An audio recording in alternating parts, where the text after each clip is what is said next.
everybody, and welcome back to another grow. Today we're doing something a little special. We're going to be making some red garnet amaranth, which is just an absolutely beautiful crop. It's got a beautiful purple color to it. It's beautiful, and everybody seems to really enjoy growing this just because it's so appealing to the eye. But it is a little tough. I'm not going to say it's hard, and I'm not going to say it's easy. There's just a little trick to it, right? In order to get started with this, I already have my coco coir that we grow on. I've already gone ahead and put this into the tray here. I'll put a link above here to show you how we mix our coco coir. And then of course our scale and so forth. So let's go ahead and get started. Okay, so with amaranth, I actually put everything that we're going to be doing on top of my lid here, just because it makes it really easy for me. I don't need to remember anything. So I just label everything.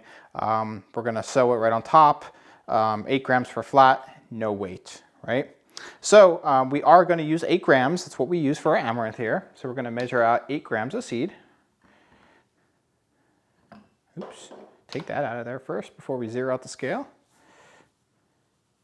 And you can see here, amaranth is it's so tiny. It's such a tiny seed. That's why you don't need too much as far as weight's concerned, because 8 grams of this seed is actually a ton of seed.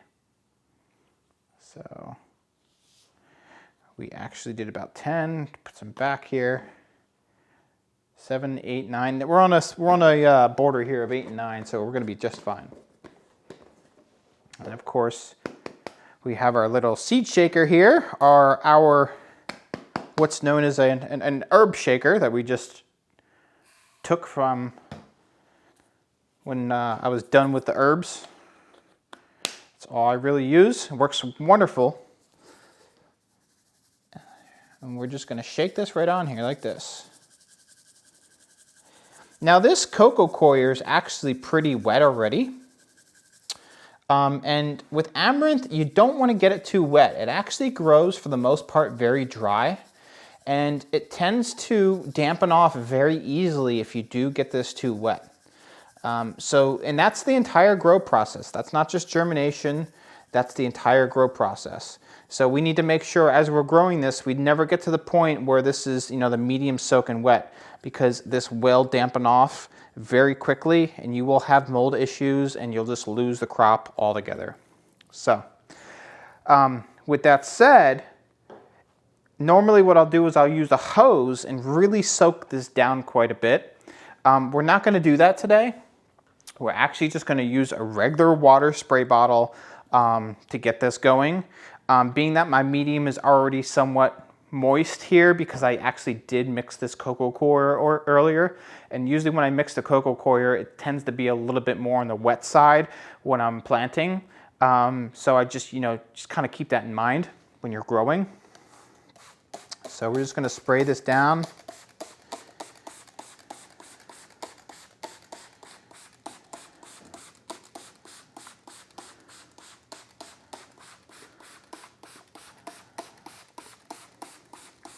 Because I am using just a spray bottle instead of the actual hose, I usually go over it once or twice to make sure that we do get enough moisture in here.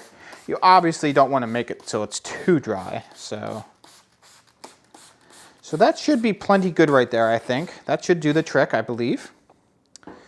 And then what we're going to do is we're actually going to place a tray on top here. So I'll place that green tray on there like so. And then what I also do just to keep it dark is I actually just go ahead and place a black tray on here, just because these green trays are they let light in a little bit. Just because they are green, they're not completely dark. So I just place this on top here just to keep it dark. And that's all you need. We do not want weight on this. What's going to happen is when we keep weight off, because this crop is so delicate and so tiny and grows very skinny, you don't want weight on. You just want the weight of the tray is plenty enough to hold it down, and the crop will push this right up. Should be no problem at all. So we're just going to take this and put it right in Blackout, or I should say in Germination, just like this, no weight.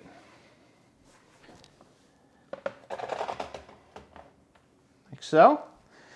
And we'll come back in about 3 days is usually what that takes to germinate. And we'll go ahead and put it in a blackout. So we'll see you shortly and see what that looks like. Okay, welcome back to day number 4 of our red garnet amaranth grow. We've had this in a germination phase now for about 3 to 4 days. It is day number 4, so you know, it's a little bit later in the day. That's why I kind of always say 3 to 4. I'm going to go ahead and take this off here. Wow, this is perfect for germination. This is exactly what we're looking for. It was actually able to push the tray up just a tad. I could actually see it kind of squirting out the sides here a little bit. This is a very good length for germination.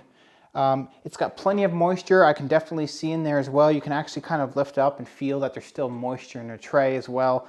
If it was too light, you know, you'd obviously have to worry a little bit and give it a little bit of water. But we did give it enough in the beginning that we shouldn't have to worry about that. So what we're going to do now is we're definitely going to put it in blackout. So I'm actually just going to use this tray that we have over here. It's falling. I'm not even going to water it. There's plenty enough water in there. And amaranth is actually one of those crops where you really need to be careful not to overwater because it will dampen off very, very easily. So we're definitely, you know, this is perfectly fine right now. This will definitely get through a good 2 days of blackout without any issues. So again, we'll just go ahead and put the black tray on it. Don't want to use these green ones because they're kind of a light color. The light tends to kind of get into it and kind of defeats the purpose of blackout. So we definitely use these black trays for that. So, and I'm just going to take this and put it right back on the shelf over here in blackout. All right, and we'll come back in about 2 more days and we'll see what that looks like. So stay tuned. Okay, we are back to day number 5 of our amaranth grow. And yesterday was actually day number 4, and I've actually only had this in blackout for about 24 hours. But I actually was walking by and noticed it was starting to kind of squirt out the edges here. And so I lifted it up here, and as you can see, it has grown a lot in the last 24 hours.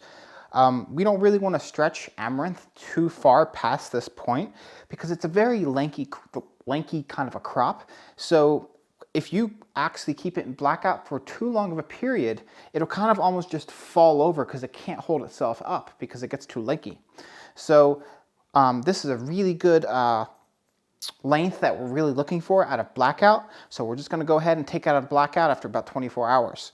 So I'm going to go ahead and lift it up. We haven't watered this in a few days, obviously, since we actually sowed the seed. So we're definitely going to give it some water. But again, I've mentioned before, you definitely don't want to overwater amaranth. You want to keep amaranth pretty dry. It really likes a dry environment. It doesn't like to be wet. It's really prone to, you know, dampening off and molding if it does stay wet.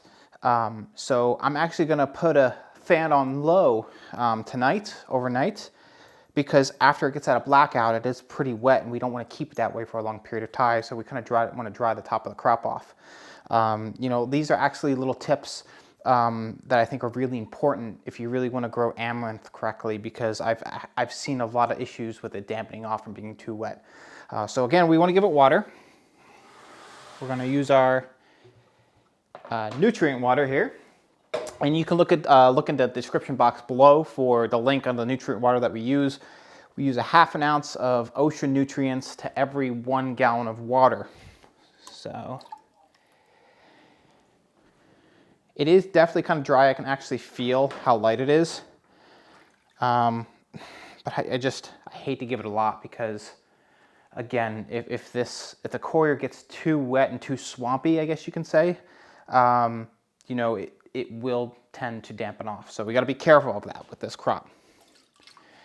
Some crops are a little bit more forgiving. Definitely not amaranth. I promise you that. So you'll learn over time as you're growing different crops, you know, certain things are a little bit more touchier than others, and you got to watch certain crops more than others.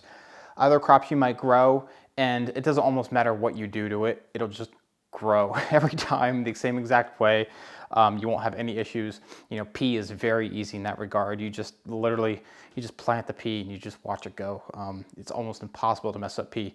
Then there's plants like amaranth here that, you know, you really got to babysit a little bit and make sure you do simple things to make sure it doesn't, you know, go bad on you. So So anyways, we're gonna go ahead and introduce this now to the light. Like so. And we will come back tomorrow and we'll see what that looks like. So stay tuned. Okay, we're back for day number 6 of our amaranth grow. And this is looking awesome. This is a really thin crop at first. It really doesn't start getting thick for quite a while down the road.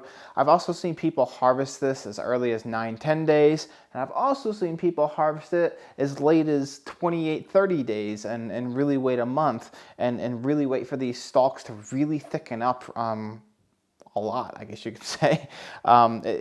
It's two totally different ways to kind of go at the crop. Just kind of, depends on what you want to do. Obviously, when you go a lot longer, it's going to cost a little bit more money because, the amount of days you have to keep it in light and electricity and so forth.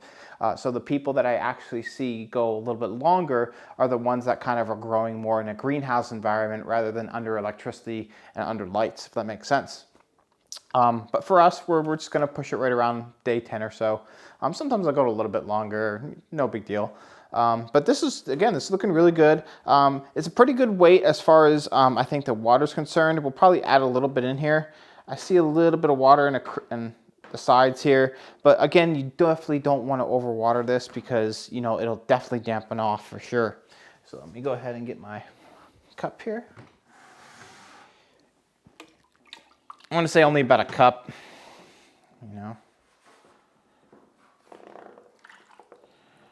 Yeah, right around there. Once it starts to, you see the coir start to get swampy up top, you've definitely overwatered it. And usually what you can do in that case is that if you do see it start to get swampy, 9 times out of 10, if you lift this up, you're going to have water sitting in this bottom tray. That's definitely not something good with amaranth. So a little trick is just remove the top tray and then go ahead and take the bottom tray, just dump it out. And that should usually bring your crop back to where it needs to be, to where, the coir isn't so swampy on top, I guess you can say, right? So remember, the coir will really only hold what it can hold, and the rest will sit in the bottom of the tray, right? So if that coir is swampy, it just means that it can't hold anymore. Get rid of that, because that moisture will kill this crop. I'm telling you, these crops are very prone to that mold for sure. So, but now that we've watered it, put it right back on the shelf. We'll let it go another day. We'll come back tomorrow and see what it looks like. So stay tuned. And welcome back to day number 7 of our amaranth grow. And this really hasn't done too much since yesterday. It's starting to fill out a little bit. I'm starting to see like I guess what you would call cotyledons. It's so tiny. It's such a skinny, tiny crop. It just looks strange and different from all of our other microgreens. But it really has, it started to kind of fill out, I guess what you would call a canopy on this. Again, it's so thin, it's so hard to tell quite yet. But this will start to fill out a little bit more. It's just going to take a little bit of time. Just because it is such a thin crop. But this is looking really good overall though. Like, I'm lifting it up and I'm feeling it, and I wouldn't say that, we did a really good job not overwatering it, but it's not completely light to the fact where it's like I lift and it's woof, it flies up off the table here. So let's go ahead and lift. Yeah, this is that's perfect. That's what I like to see with amaranth, was when I put my hand in on a tray, it's like very lightly moist. It's not bone dry, but it's not soaking wet. I don't have leftover water under there. That's exactly what you want with amaranth. It's one of the very few crops that is not forgiving when you grow and you have too much water. So you just need to make sure of that with amaranth. Do not overwater it. But don't underwater it either. Just barely fill up the bottom of the tray, just barely. Okay.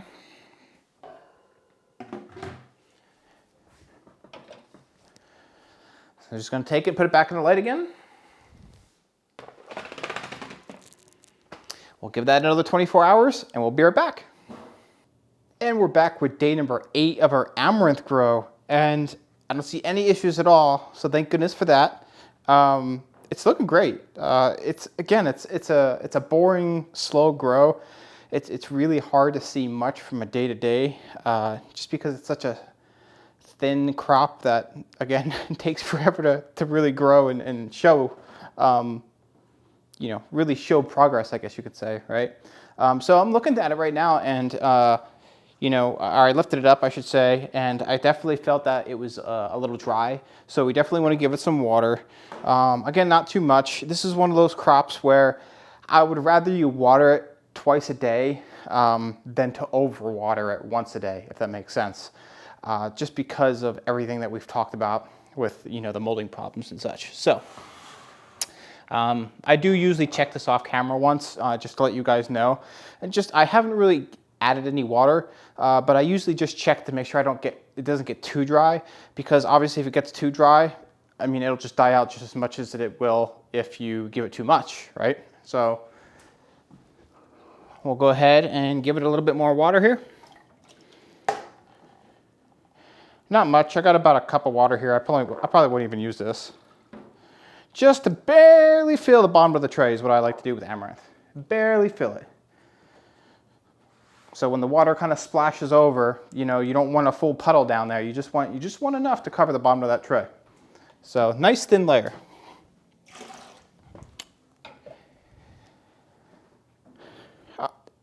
I can actually kind of see a little bit of a canopy starting to form today. I mean, it is very, you know, minor, and it's really hard to see here, but those leaves are starting to finally come out and kind of open up a little bit and give it a little bit of that canopy feel. But it looks good. It's so pretty. It's such a beautiful grow. It's just so vibrantly pink.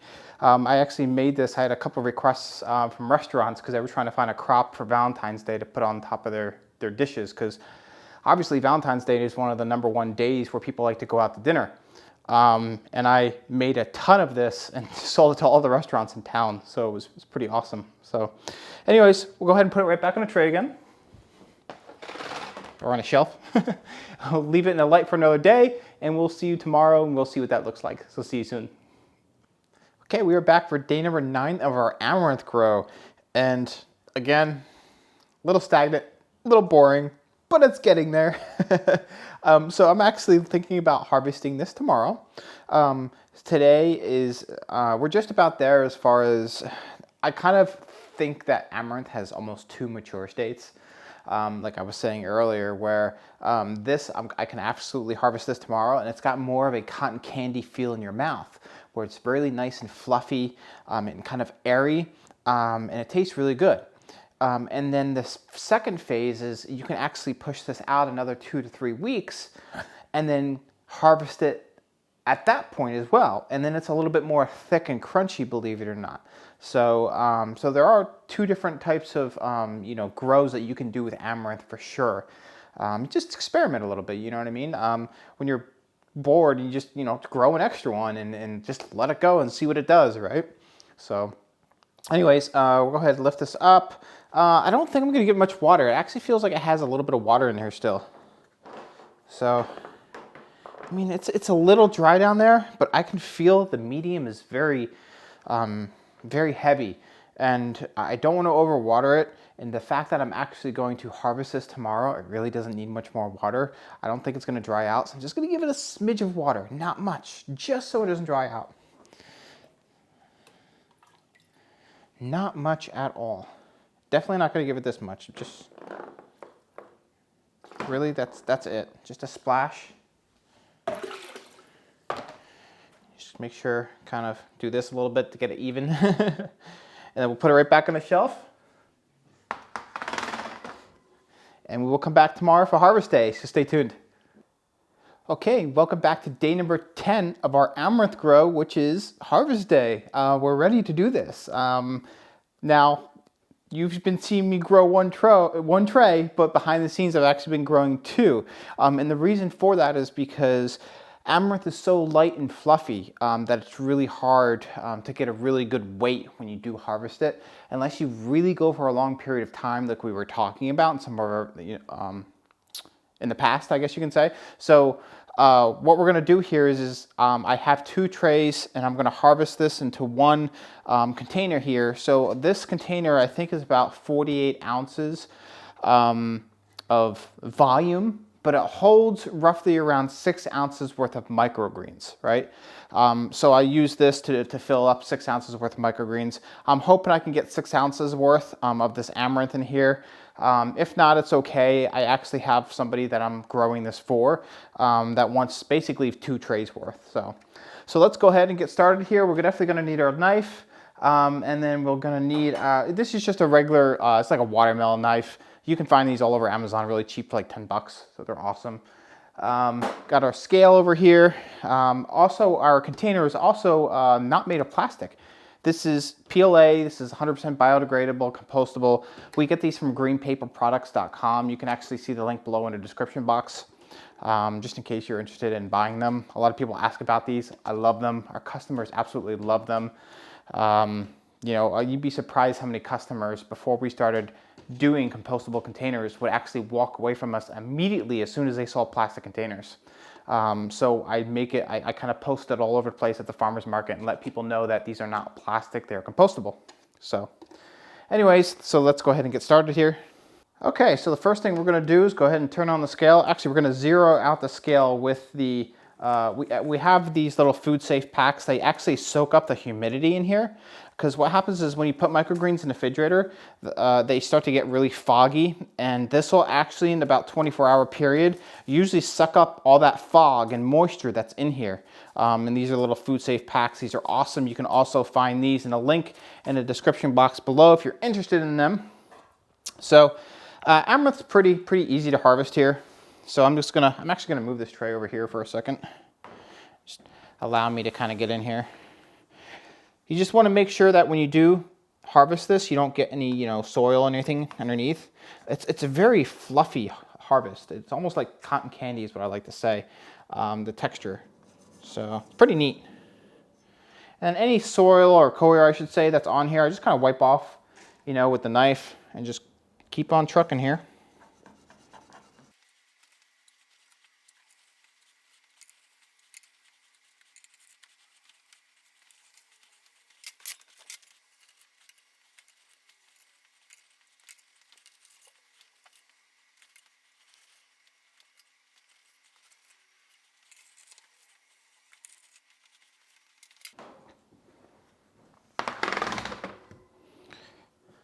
Okay, so as you saw, we were only able to get roughly around 100 grams of product out of both trays. So about 50 grams per tray for our amaranth. Now again, you could actually take amaranth pretty farther along into the grow. This client in particular really likes amaranth more of a stringy, kind of a fluffy feel. Rather than taking it, it becomes a different type of crop, I guess you can say, once you bring it for the next 2 weeks. It's a little bit thicker, crunchier, and to me it tastes a little bit different as well. It's a little bit more earthy than what it already is. So it's completely up to you how you want to grow. You know, everybody's different in how they grow some of their crops, and everybody's clients might ask for different things, and like certain things certain ways. So it's just all about customization. That's the kind of the point of this channel, is to just get you feeling comfortable with, you know, experimentation and how I do things versus, you know, maybe you know, techniques on how I do it versus how you may do it or how somebody else may do it, so forth. So so just get your brain churning.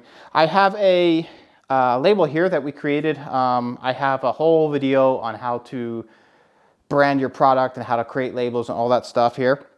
But anyways, this one's pretty cool. So when I close this lid up here, it's got a nice round circle on top here. And so I go ahead and just stick it right on there like that. And it looks great. You know, fits on there perfectly.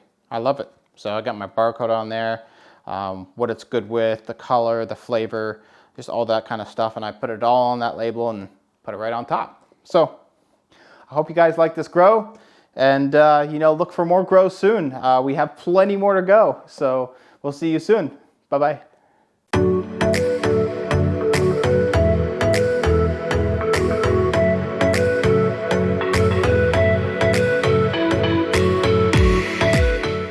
Hello everyone, Peter here from Princeton Microgreens.